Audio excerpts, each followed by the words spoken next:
lost track of time, which is a good place to be. I do know that I have 2 short days left before I gotta go back to work. However, I've had a story picked up by Mind Body Green, which is wonderful. The story, kind of a rewrite of a story I posted on Huffington Post, and it's called How to Make Love Like a Man. So this is for the brothers out there. I want you to watch this, and it's also for your wives. I want you to get your husbands to watch this, because this is not just about the bedroom. This is about your entire relationship, and it's a way of looking at it differently. Okay, so making love or creating love is what you do all the time. Okay, it's creating intimacy. It's being vulnerable. It's coming home and not just grunting at your wife when she asks you how your day was when you had a crappy day. It's expanding your emotional vocabulary. So you walk in and she says, "How was your day?" And you say, "You know what, babe, I had a presentation today and I was really scared before I did it, just because I worked really hard on it and I didn't know how it was going to go over, and when I delivered it, it just wasn't received as well as I thought, and I don't know, it really shook my confidence, and I feel a little bit insecure about it, and I'm wondering if we could talk about it, so maybe you could help me see some ways I could do it better next time." Okay, that's making love with your wife.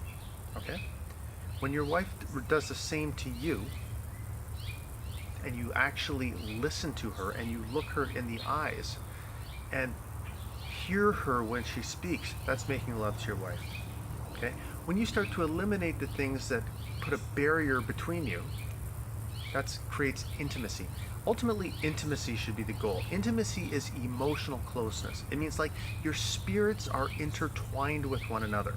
Okay, like there's nothing in between there. So for example, if your shtick is, you have drunk sex with your wife, and that's the way you mostly have sex with your wife, sorry.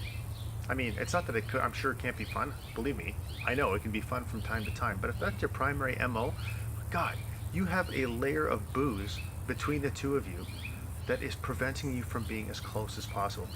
Yeah, sober sex can actually be kind of scary if you're in that situation. Believe me, I know, but it's 1,000 times better. And when intimacy is the goal, it's not just about you as the man getting off and then going to sleep. That's not what the goal is.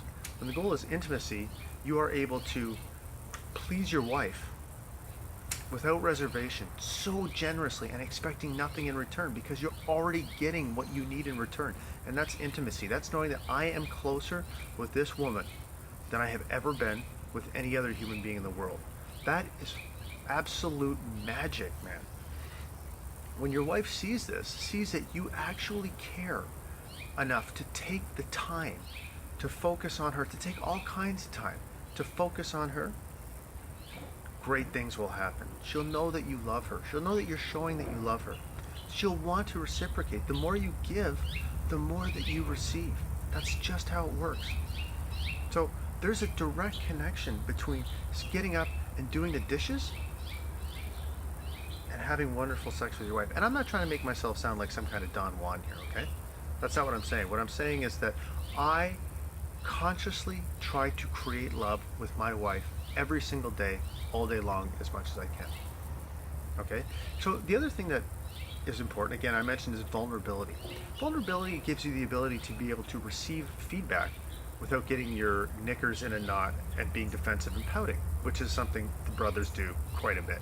So for example, you probably think that you are some kind of amazing lovemaker because you watched some porn when you were 17, or still do, and you just emulate what those guys do, and man, hey, they're in the movies, what else could go wrong?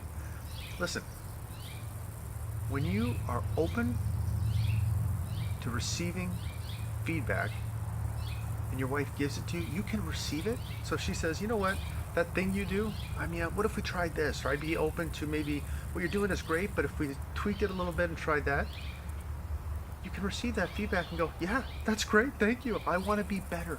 I want us to get better together." Right? And then it's a beautiful upward spiral that works for both of you. So, that's what making love is. It's 24 hours a day. It's how you look at your wife.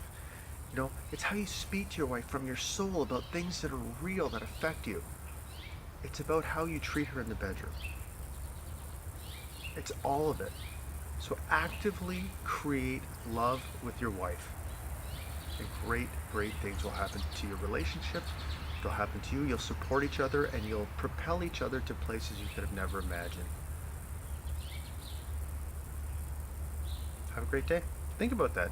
It's really, really important. So I hope you have a great day, and I hope you put some of those things into practice. And as always, email me if you want to talk at jason@thebookofopen.com. I'm here for you.